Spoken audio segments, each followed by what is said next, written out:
네, 법률방송은 제51대 대한변협협회장 선거 후보자 특별 대담을 준비했습니다. 여성 변호사로는 처음으로 대한변협 수장직에 도전장을 던진 조현욱 변호사 스튜디오에 모셨습니다. 변호사님 반갑습니다. 네, 반갑습니다. 네, 먼저 간단한 소개 및 인사 말씀 부탁드리겠습니다.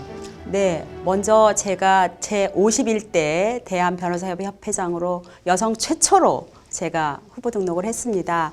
많은 언론과 사회단체에서도 저한테 굉장히 많은 관심을 보여주셔서 감사드리고요.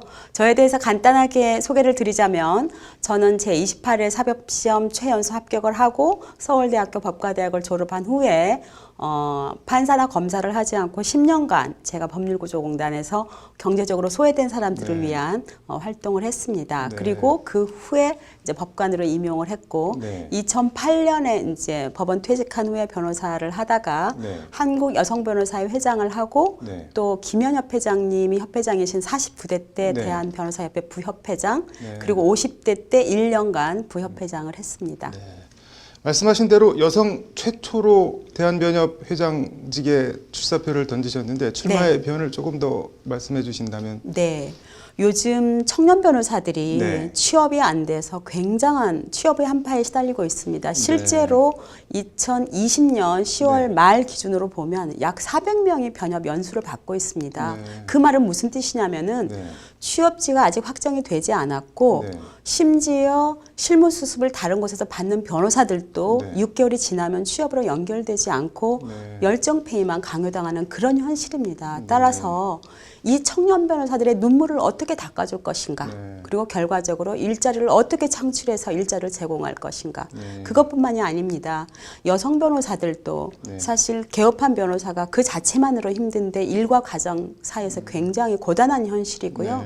청년 변호사뿐만이 아니라 사실은 중장년 이미 선배 변호사들마저도 인건비도 안 나온다, 너무 힘들다, 그런 한숨소리를 굉장히 많이 내고 있습니다. 그것뿐만이 아니고 지금 많은 회원들의 불만이 뭐냐면 변협이 왜 목소리를 못 내느냐, 강한 변협이 되어달라, 그런 요구가 굉장히 많습니다. 그래서 저는 정말 변협이 좌우 눈치를 보지 않고 중요한 현안에 대해서 강한 목소리를 내므로써 사회에 대해서 정말 메시지를 던질 수 있는 그런 변협이 돼야 된다, 그런 생각으로 제가 출마했습니다. 좌우 눈치를 변협이 보면 안 된다고 말씀을 하셨는데 지금 조금 보고 있다는 그런 뉘앙스로도 그럼 본다기보다도 적어도 이슈에 대해서 나아갈 방향이 뭔가, 특히 법조 영역에 있어서는 국민의 인권 옹호에 맞는가, 사법정의에 맞는가, 사법권 독립에 맞는가, 이런 기준으로 인해서 어떤 메시지를 줘야만 권력에 대한 어떤 비판자, 감시자로서의 역할을 할 수 있거든요. 사실 변협이 과거에 그런 역할을 해왔는데 지금은 그런 목소리가 부족하지 않나, 그런 점이 굉장히 아쉽습니다.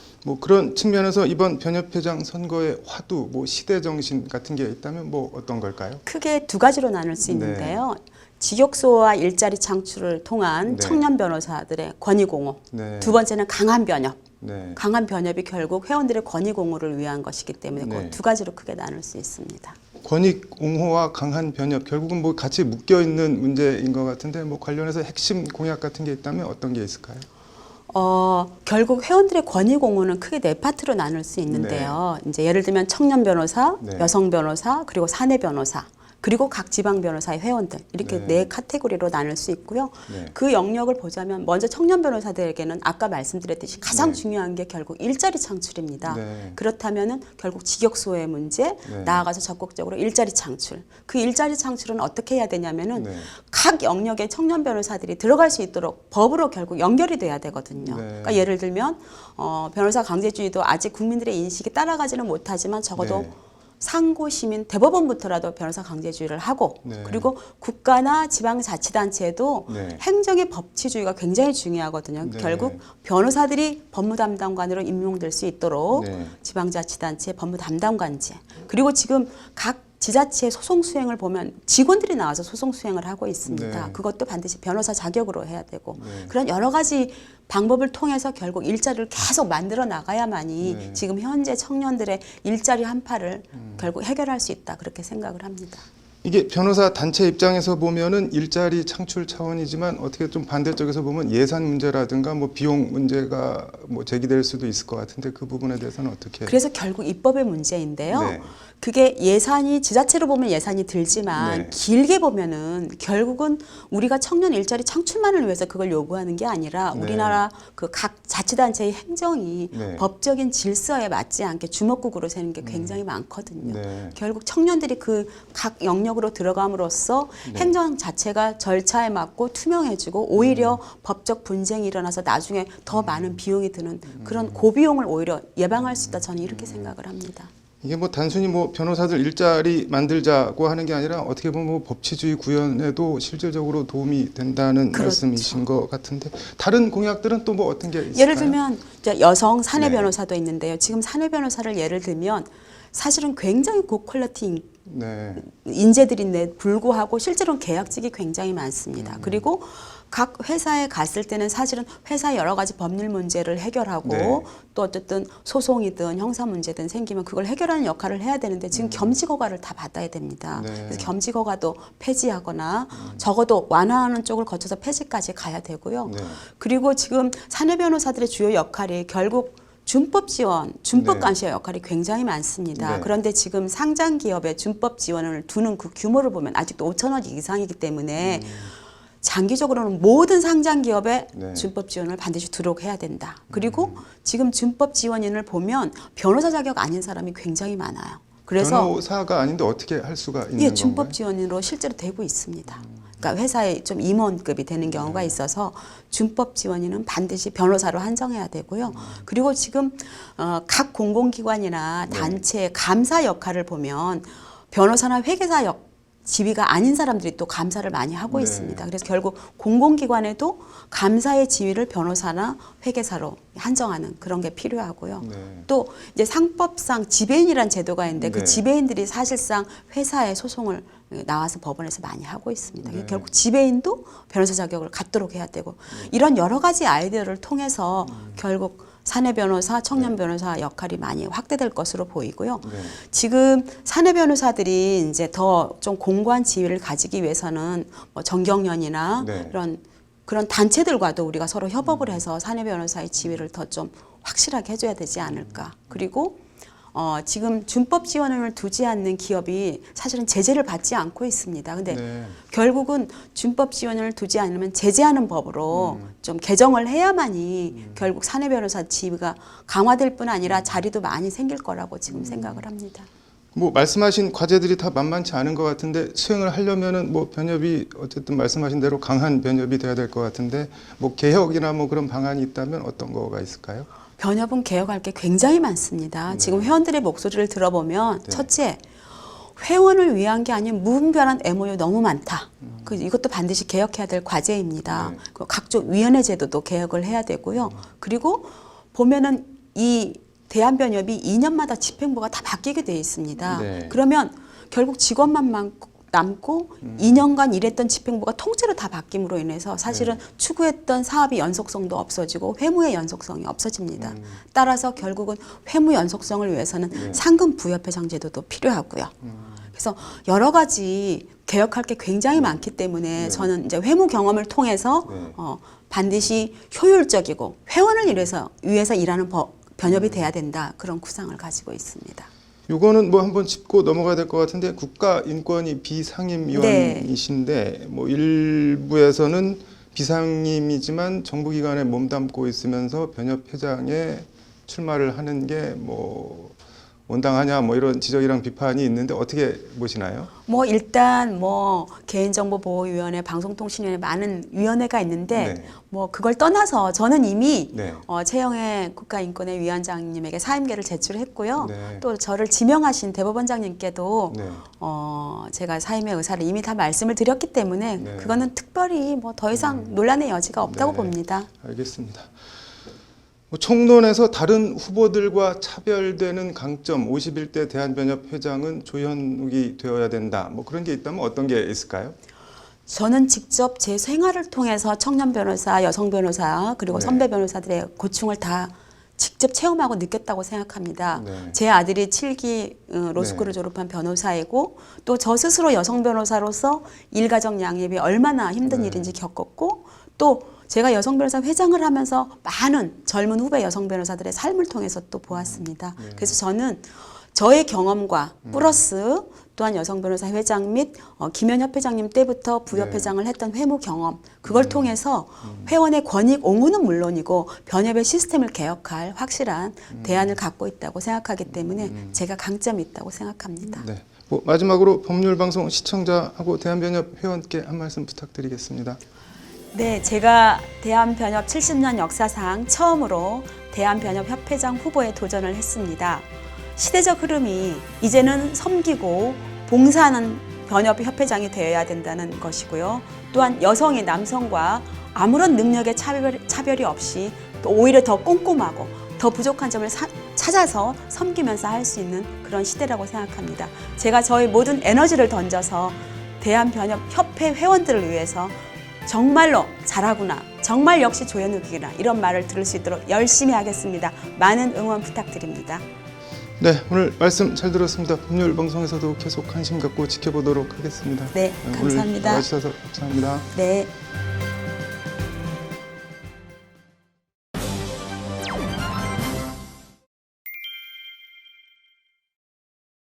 단일 변호사 단체로는 국내 최대인 서울지방변호사회가 준법 경영 정착을 위한 외부 법무감사제도 도입 추진에 나섭니다.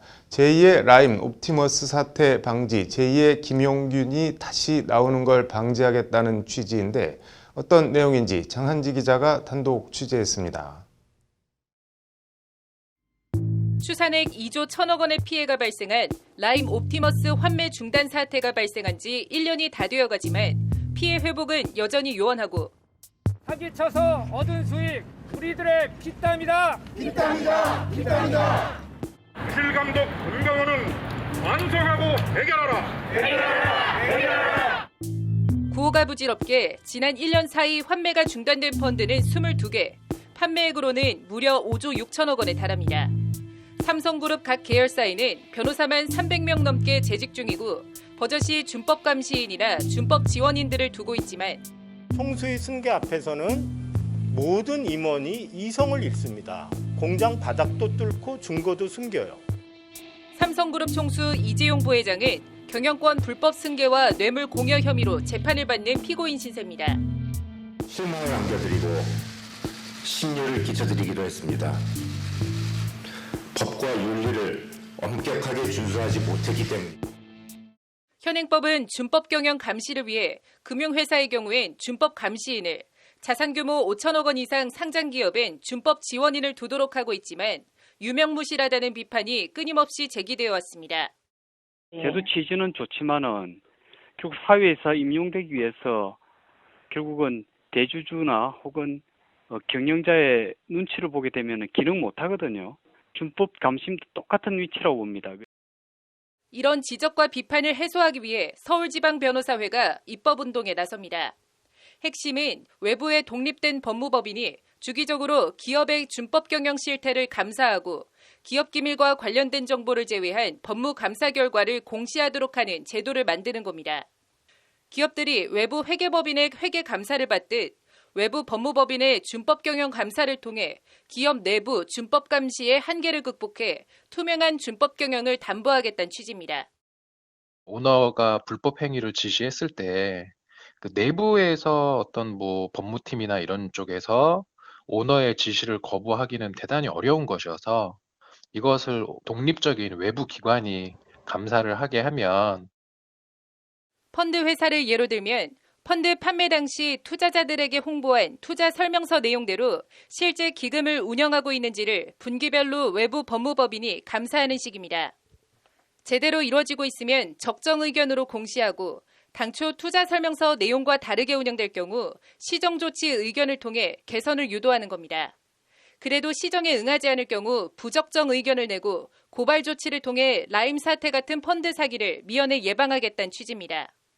나아가 기업이 산업안전보건법상 의무를 다하고 있는지, 사측이 정당한 노조활동을 방해하고 있지는 않은지, 직장 내 괴롭힘에 적절히 대응하고 있는지, 거래 상대방과 불공정 거래를 하거나 갑질을 행사하고 있지는 않은지, 파견법을 위반하고 있진 않은지 등 외부 법무감사를 통해 인사와 노무, 산업안전, 공정거래 등 준법 경영 전반에 대한 실질적인 감사와 조치가 이루어질 수 있도록 하겠다는 구상입니다.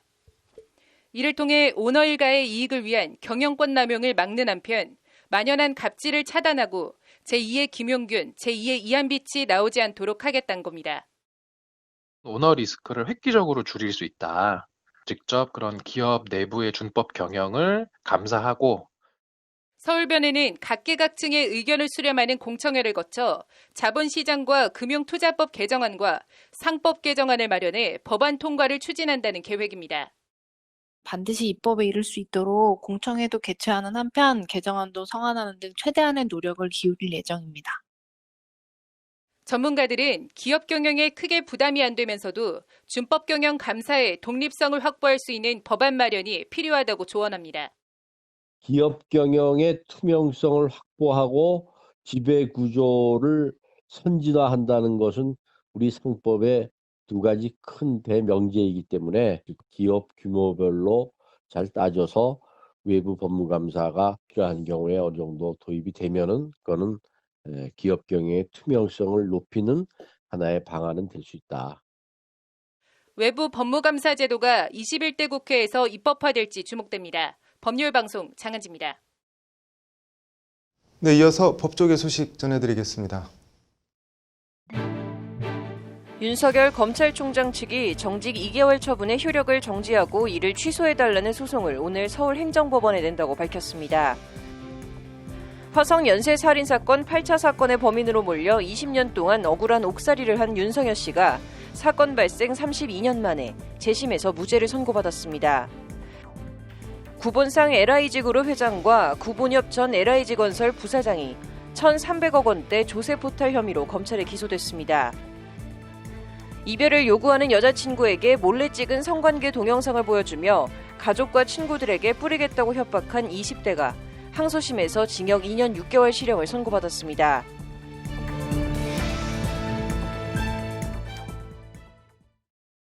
(12월 17일) 법률방송 로투데이 마치겠습니다. 시청해주셔서 감사합니다.